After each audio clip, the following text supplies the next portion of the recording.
Let's understand how to compute gross DSCR and net DSCR using the simple example. So you are given information about sales, expenses, depreciation, and as a result you are also getting earnings before interest and taxes. Then interest on term loan is deducted, you have earning before tax, tax is deducted, you have earnings after tax. And you are also given an additional information, that is the principal repayment is rupees 20 crore. Here the figures are in crores.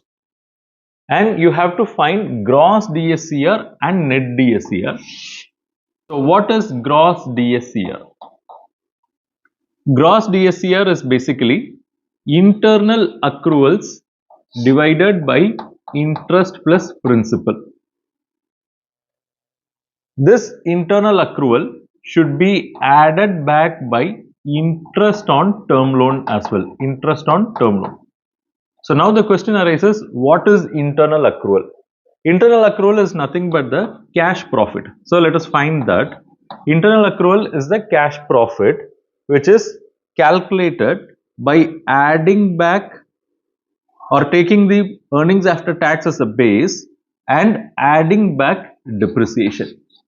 So 25 plus this 20, 25 is earnings after tax, 20 is depreciation, so 45 is the internal accrual.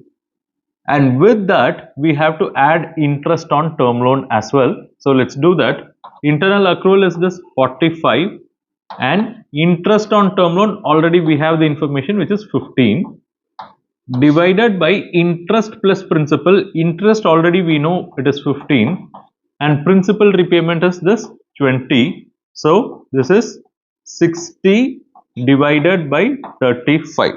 So 60 divided by 35, you get the value as 1.71. So gross DSCR is 1.71. So what is this ratio basically measures? It sees what is the cash profit before payment of interest available to service the interest and principal. I am saying cash profit before payment of interest, and that's the reason I am adding back interest on term loan. Depreciation is added back because it is a non-cash item, there is no cash outflow involved.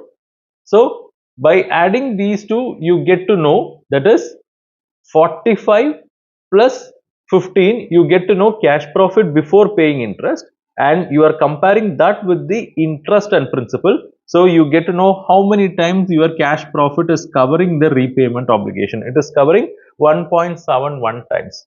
It means this ratio of 1.71 means 1.71 is to 1. That is, for every 1 rupee of the obligation, the cash profit before interest available is 1 rupee 71 paise. It means after paying this 1 rupee, this organization will be still left with 71 paise, which they can use for funding their working capital margin. They can use for, say, paying the owners in the form of return on investment, whatever. Okay, that's about gross DSCR. Then what is net DSCR?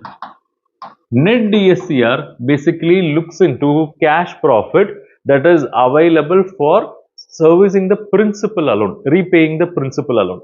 How to do that? You take the internal accrual, don't add this interest on term loan, because now our focus is we are trying to compare the available profit with the principal repayment only. So internal accrual should be in the numerator and principal alone in the denominator.